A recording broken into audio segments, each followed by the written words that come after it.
आज हम UP TET के लिए पर्यावरण सब्जेक्ट्स का एक नया टॉपिक देखेंगे। पर्यावरण अध्ययन का महत्व, एकीकरण पर्यावरणीय अध्ययन। तो शुरू करते हैं पर्यावरणीय अध्ययन का महत्व। पर्यावरणीय अध्ययन बच्चों को उनके आसपास के वातावरण को समझाने में मदद करता है।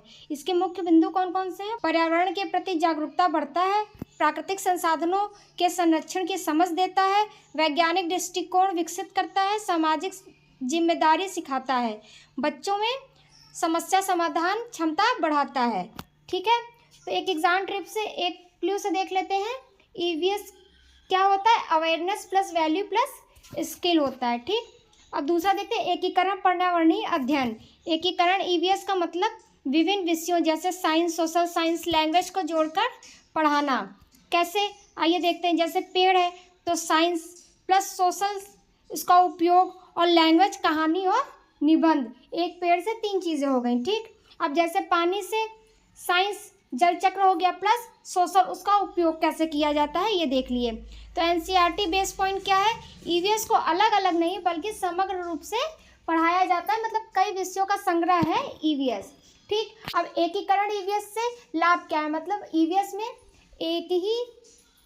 एक सब्जेक्ट ईवीएस में ही कई सारे विषय को जोड़ के एक साथ पढ़ाया जाता है। तो उसका लाभ क्या होता है? तो सीखना रोचक और आसान बनाता है, वास्तविक जीवन से जुड़ाव होता है, बच्चों की सक्रिय भागीदारी बढ़ती है, रटने की ज़रूरत कम होती है। ठीक है, तो इसका एग्जाम टिक इंटीग्रेट ईवीएस करता है रियल लाइफ लर्निंग, मतलब आपके जीवन से संबंधित ईवीएस का मुख्य अवधारणा है।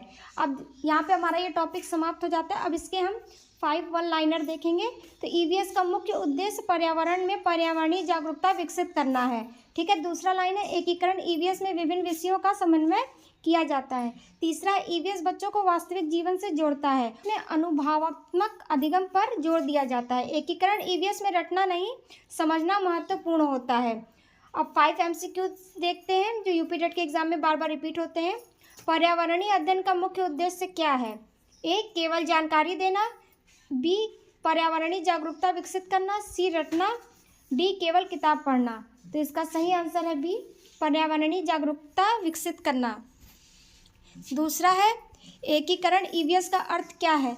केवल विज्ञान पढ़ाना, केवल सामाजिक अध्ययन, सी, विभिन्न विषयों को जोड़ के पढ़ाना, डी, केवल भाषा।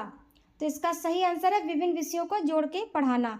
तीसरा देखते हैं ईवीएस में किस प्रकार का अधिगम महत्वपूर्ण है? रट कर सीखना, अनुभवनात्मक अधिगम, केवल पढ़ाना, केवल लिखना। तो इसका सही आंसर है बी, अनुभवनात्मक अधिगम। क्वेश्चन नंबर 4 देखते हैं। ईवीएस किससे संबंधित है? केवल प्राकृतिक पर्यावरण से, केवल सामाजिक पर्यावरण से, प्राकृतिक प्लस सामाजिक दोनों, इनमें से कोई नहीं। तो इसका सही आंसर है सी, प्राकृतिक और सामाजिक दोनों। 5वां है एकीकरण ईवीएस का मुख्य लाभ क्या है? कठिन बनाता है, रटने पर जोर देता है, वास्तविक जीवन से जोड़ता है, केवल परीक्षा के लिए। तो सही आंसर है सी, वास्तविक जीवन से जोड़ता है। तो हम यहाँ पे हमारा ये टॉपिक समाप्त होता है। नेक्स्ट वीडियो में हम देखेंगे नेक्स्ट टॉपिक। तब तक के लिए ज्ञान सूत्र सीटेट यूपी टेट चैनल के साथ कम समय में पक्की तैयारी। Thank you.